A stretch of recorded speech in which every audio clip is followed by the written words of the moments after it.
Namaskar, hello and welcome to Sansad TV. I'm Teena Jha with the news. Your one stop for all that's happened across India and the world through the day today. First, the top stories. Moscow agrees to cease fire in 2 cities. UN Security Council expresses concern over fire at nuclear plant in Ukraine. Indian Embassy intensifies efforts to evacuate Indians from Ukrainian city of Sumy. Drafts humanitarian agencies like the Red Cross. Back home, polling ends in Manipur. 80% voting recorded for 22 seats in second phase. Campaigning ends for the 7th and last phase in Uttar Pradesh. Negotiations on Iran's nuclear program enter the crucial final round in Vienna. And Team India in a strong position in Mohali Test. Sri Lanka lose 4 wickets on day 2, 466 runs behind India's first innings total of 574. Some other news that made headlines today. Prime Minister Narendra Modi to visit Pune tomorrow, will inaugurate metro rail project and other development projects. Budget session of Telangana Assembly to begin on Monday. Opposition BJP and Congress questioned the absence of governor's address. Daily new COVID-19 cases dropped to 3 in Puducherry. Tamil Nadu achieves milestone of administering 10 crore COVID vaccine doses. Delhi court refuses anticipatory bail to former CEO of NSC, Chitra Ramakrishna. Assam police arrest 5 people from Barpeta district for terror links. Death toll in Peshawar mosque blast rises to 56, 194 injured.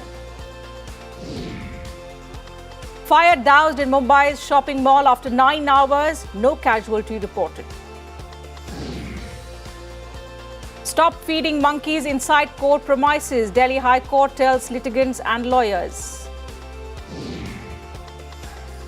Pakistan continues to remain on FATF's grey lists, according to media reports. All the news first from the ongoing Ukraine-Russia conflict. So Russia has agreed to a ceasefire to allow humanitarian corridors out of Mariupol city. Russia has also informed the UN Security Council that its buses are ready at crossing points to go to Kharkiv and Sumy to evacuate Indian students and other foreign nationals stranded there. Meanwhile, the bombings of Ukrainian cities continue unabated. Here's a report.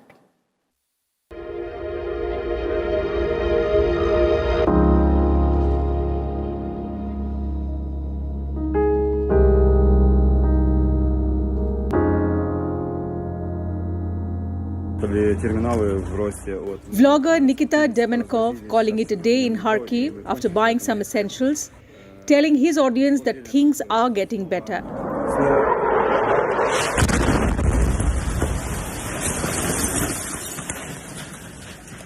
Seems he spoke too soon. When the bombs aren't raining, people are doing what they've always dreaded in their worst nightmares. Broken windshields and blood on the seats show that the civilians are the biggest victims and casualties.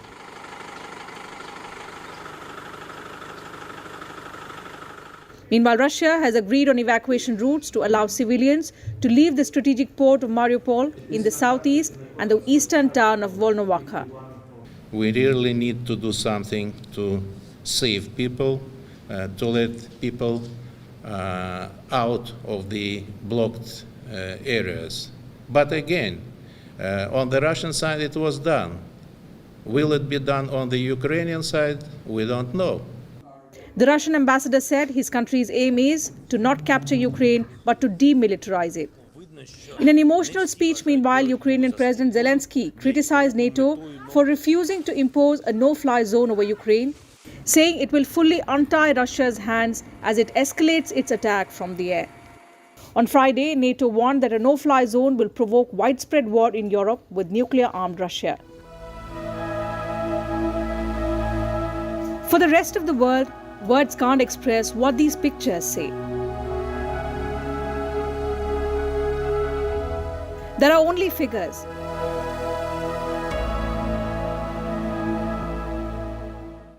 According to UNHRC, till the 2nd of March, 752 civilians had died, 15 of them children. Over 1.2 million people have fled, and these numbers too are only understated.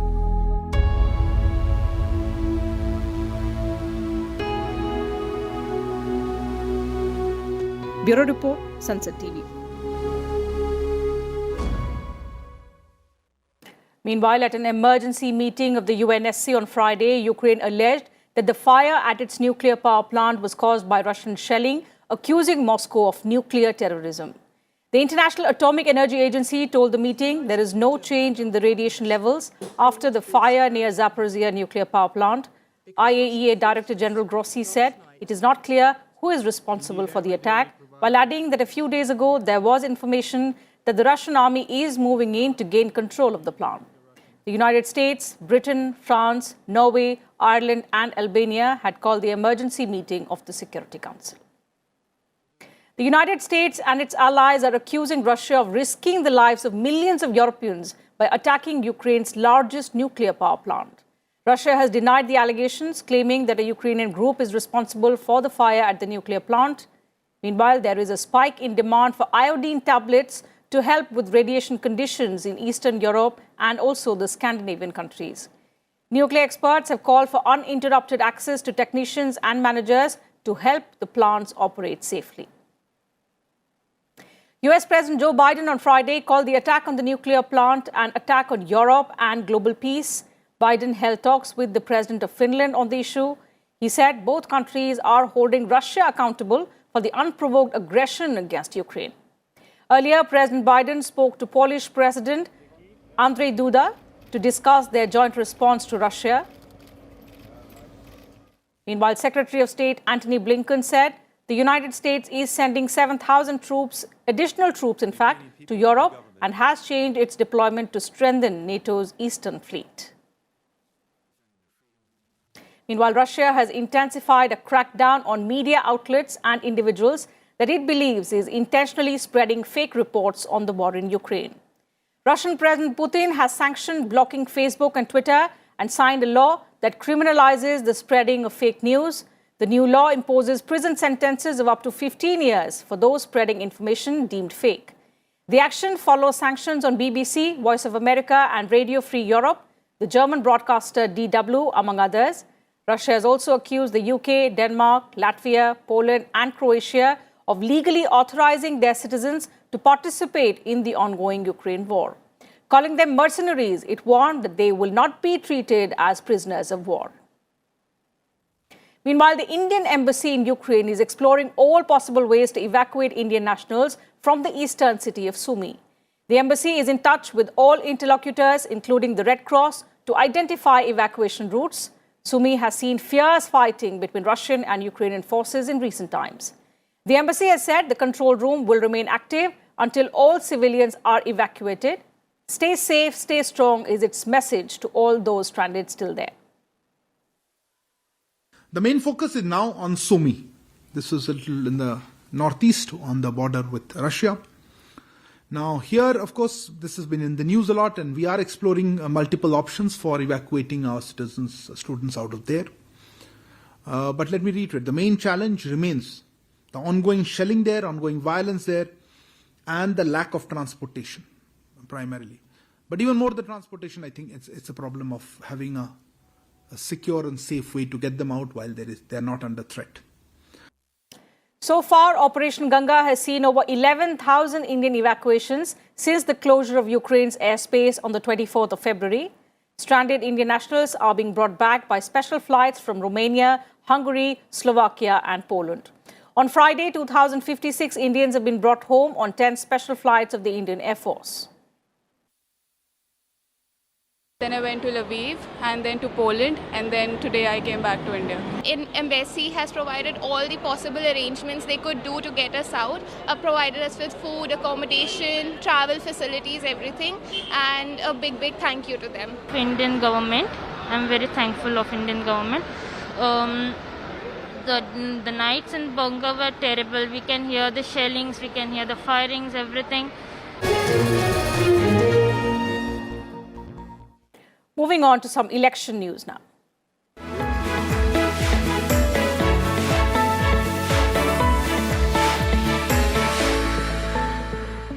The second phase of Manipur Assembly elections for 22 seats went off peacefully.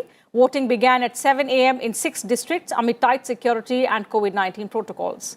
Women and youth queued up at the polling stations. One of the early voters was former Chief Minister Ibobi Singh in Thowal district. 92 candidates are contesting in this phase. They include 12 candidates from BJP, 18 from the Congress, 11 from the National People's Party, 10 each from the JDU and the Naga People's Front. Continuing with news and views from the poll-bound states. On the last day of campaigning in Uttar Pradesh, Prime Minister Narendra Modi addressed a public meeting in Khajuri in Varanasi. He said it's not the BJP but the state's public which is determined to keep the current government in power. In Jaunpur, Union Home Minister Amit Shah praised the law and order situation in Uttar Pradesh.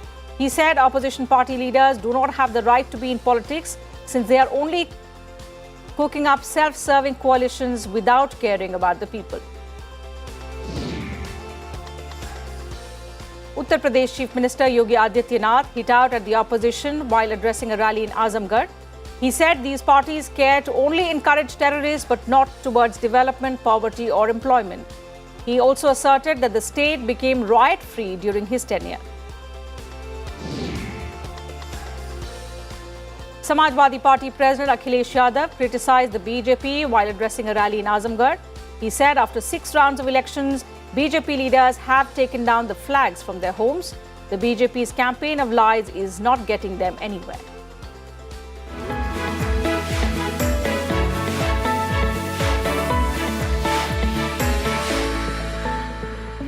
On to some other news. A Delhi court on Saturday refused anticipatory bail to former CEO of NSC, Chitra Ramakrishna.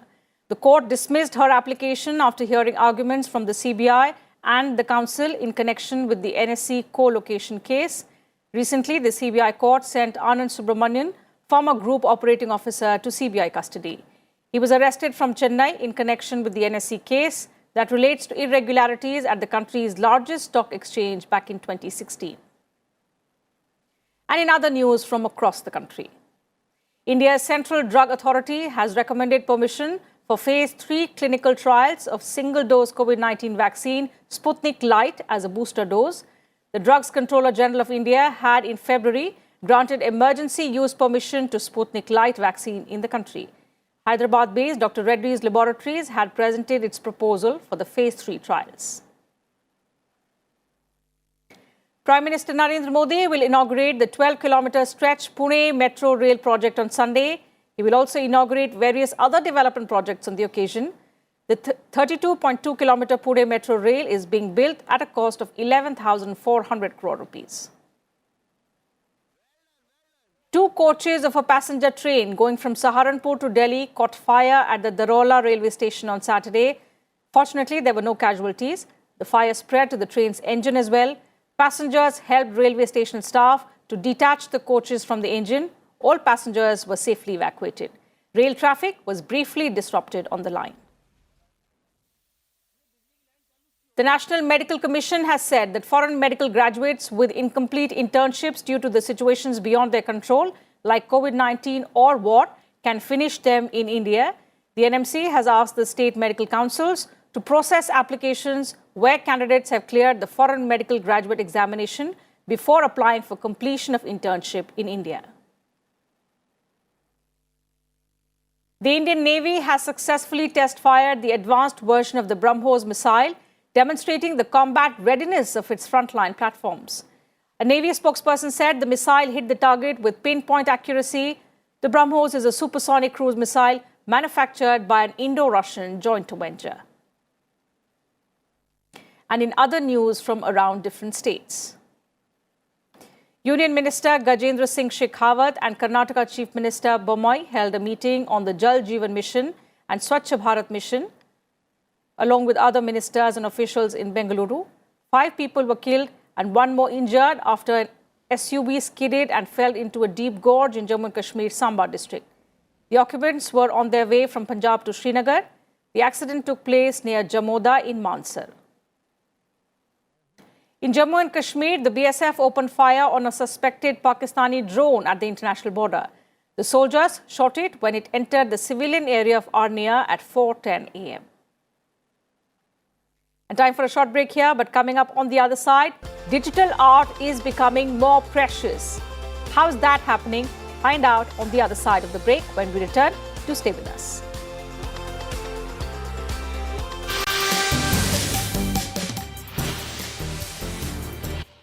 Welcome back. News now from across the world. Negotiations on Iran's nuclear program in Vienna are in their final stages. International Atomic Energy Agency Chief Rafael Mariano Grossi is in Tehran, where he met top officials of Iran's atomic energy program. Iran had signed a deal with 5 other countries in 2015 to restrict its nuclear program in exchange for withdrawal of sanctions. But in 2018, then US President Donald Trump announced his country's exit from the agreement. China on Saturday cut its annual economic growth target to its lowest level in decades. It will aim for growth of around 5.5% this year, down from last year's 8.1%. Premier Li Keqiang told legislators at the opening session of the National People's Congress that achieving even this goal will require huge efforts. Beijing is struggling to reverse an economic slump at a time when Russia's war on Ukraine is pushing up oil prices and global commodity prices are surging. Chinese economic growth was just 4% over a year earlier in the final quarter of 2021. Art should not be a prisoner of its medium. It has the power to flourish and be appreciated in any form. So why not give digital art its duly deserved place? Well, an effort has been made in Barcelona's Mobile World Congress. Let's find out how.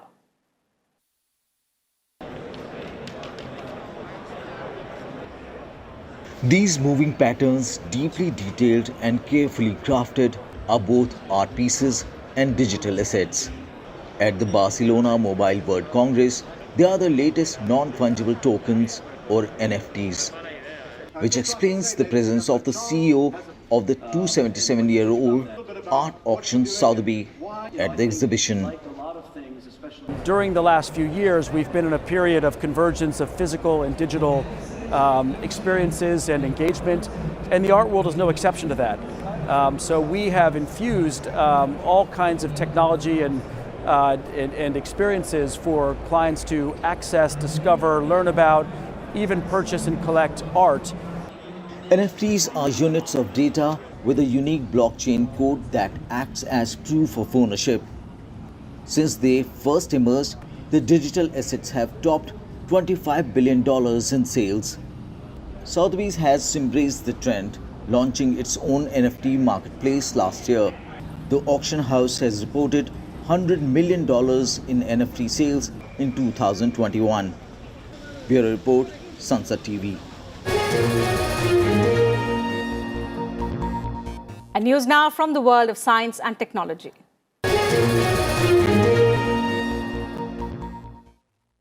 A group of tourists captured the moment when a large portion of the Perito Moreno glacier in Argentina detached back in February.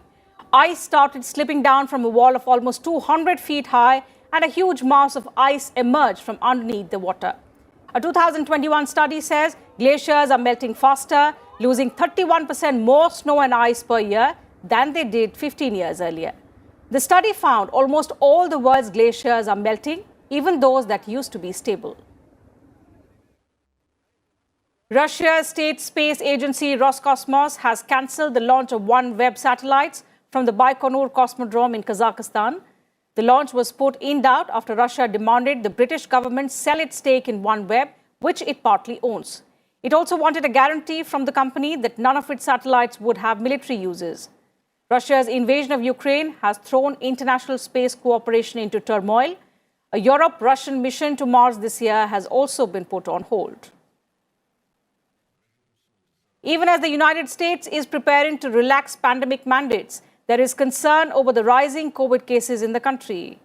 America had 79.24 million confirmed COVID cases until Friday. The death toll is 9,57,000, according to Johns Hopkins University.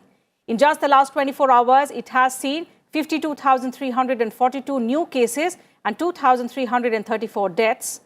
Doctors also point out that cases of an Omicron subvariant are doubling every week. There are raising concerns that the relaxation of mitigation measures may give the subvariant an extra advantage as it spreads.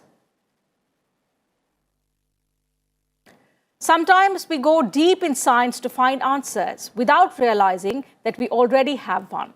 In one of the most remote communities in Australia's Northern Territory, a life-threatening condition has all but been eradicated. And it's all thanks to free access to washing machines, dryers and hot water. Here's a report. In the remote town of Barungai, Northern Australia, the buzz of washing machines is constant and it's saving lives. Till a couple of years ago, rheumatic fever was a killer disease. Untreated fever led to rheumatic heart disease, where the heart valves became permanently damaged. It emerged that scabies are causing the rheumatic fever, which is where the laundry built in 2019 became the solution. Strategies that can control scabies through washing, through access to good community washing machines or individual washing machines that can reach good temperatures and that can fit your bedding in it, we do believe that they're likely to be a really important part of controlling rheumatic heart disease. Over the past 2 years, cases of scabies have dropped 60%, and now the project is being rolled out in other communities. It's a complex free answer that's raised hopes for the experts. The program is beginning to expand, with 5 more communities getting on board in the coming months. Bureau Report, Sansad TV. And time now for all the action from the world of sports.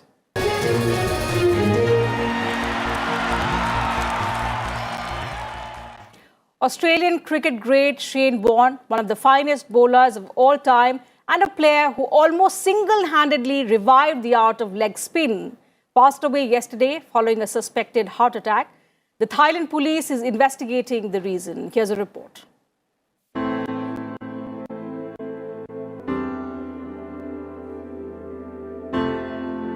The cricketing world will sorely miss Warne, as he was popularly known.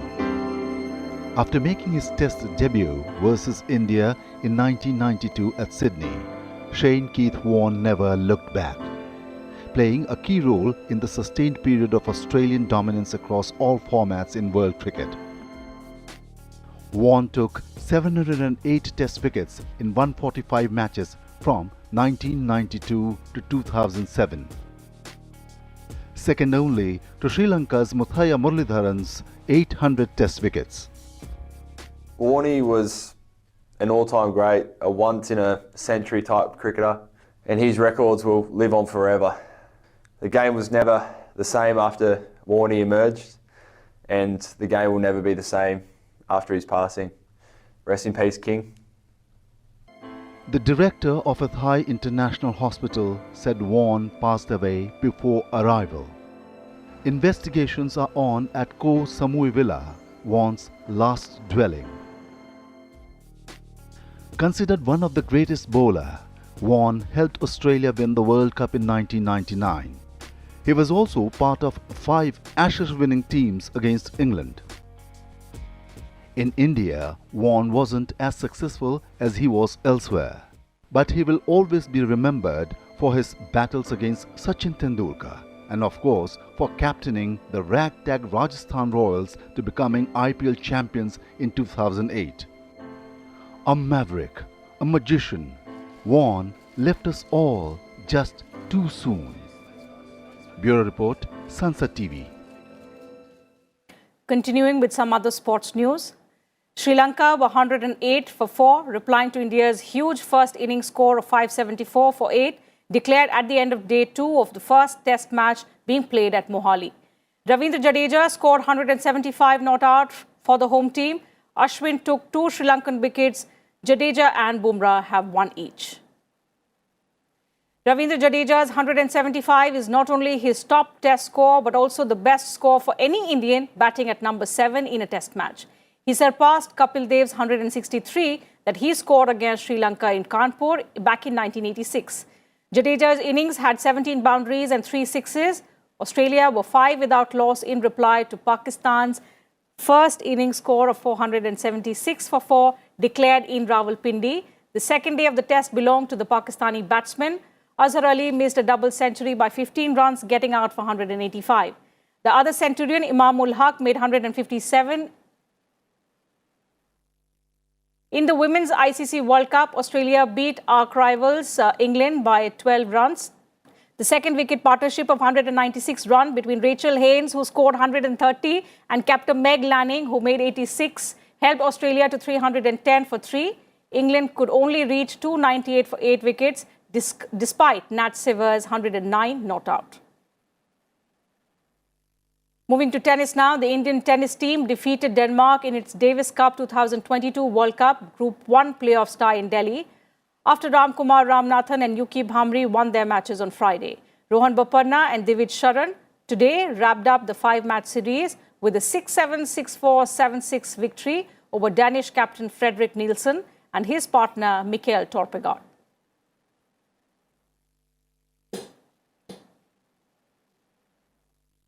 And before we wind up the bulletin, a relook at the top stories of the day. Moscow agrees to ceasefire in 2 cities. UN Security Council expresses concern over fire at nuclear plant in Ukraine. Indian Embassy intensifies efforts to evacuate Indians from Ukrainian city of Sumy, drafts humanitarian agencies like the Red Cross. Polling ends in Manipur, 80% voting recorded for 22 seats in the second phase. Campaigning ends for 7th and last phase in Uttar Pradesh.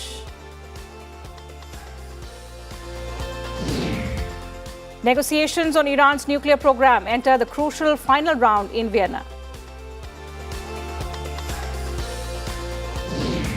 And Team India in a strong position in Mohali Test. Sri Lanka lose 4 wickets on day 2, 466 runs behind India's first innings total of 574.